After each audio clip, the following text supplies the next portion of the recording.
Front Row MMA here at Lock and Guernsey 3, and we're here with the matchmaker, Jack Farrell. You know, matchmaking is probably one of the toughest jobs in any combat sport, let alone 3 or 4 different disciplines. How's matching this card been for you? It's been a dream, really. You know?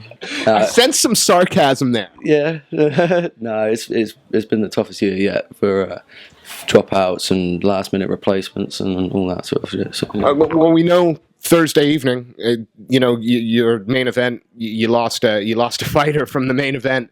I think most people at that point might have just gone, you know what, fuck it, we'll move something else up into place.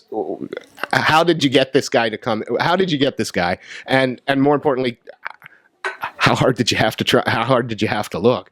well, I was at my day job in a building site, and I got a call saying that we'd lost half of our title fight due to injury, which is one of those things in this industry, obviously. But this was I think 24 hours before the weigh-in. So when you think you've got to fly here, you got to hotels and all the rest of it.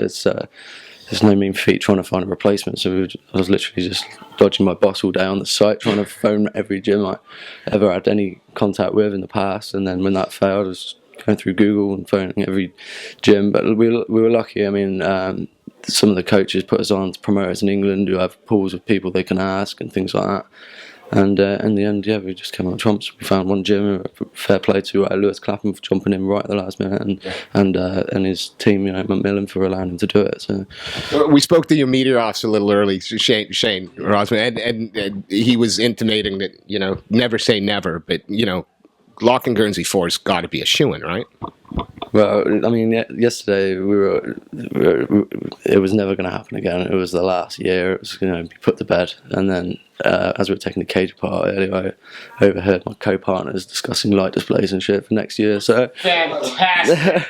So I think we'll have to have a good sober chat on Monday and take it from there. But never say never.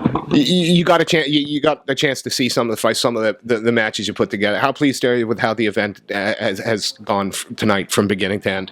Well, tonight was a first for me in that I actually enjoyed the event. I watched all the fights. I managed to keep the nerves under control and not shout at too many people or anything. But I thought I was proudest for myself this year with the match. I thought they were all good fights, and even the stoppages, the losers came away happy. They knew they'd been beaten, but they didn't feel mismatched or any of that. So again, the card, from our perspective, the card was excellent. Nobody tried to play it safe tonight. Everyone went out either trying to win, getting finished, or not. Is that I mean, I know a lot of the guys are from Guernsey, Jersey. Is that just a fighter's attitude from here? Because it seems that they're just. I'll use Shane Bentley as an example because it's the second time you see it. That guy just likes throwing punches, doesn't he? Shane's a terrific character, and he's great to have back on the card because he really just. I don't think he feels pain. He just keeps going, but. I mean, I think in essence, the Guernsey lads feel like they are the underdogs. They always do. So they try to get in first and hard, and that makes for a great fight. And I was so proud that I think the Guernsey lads had a terrific night. I think they all did really well, and I think the results.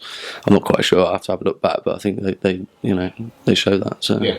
Well, Jack, it was a fantastic night of fights, an excellent event as always. We look forward to Lock and Guernsey 4 sometime at the end of May, beginning of June, that kind of time. Keep your eye out for it. Thank you so much for your time, Jack. A pleasure.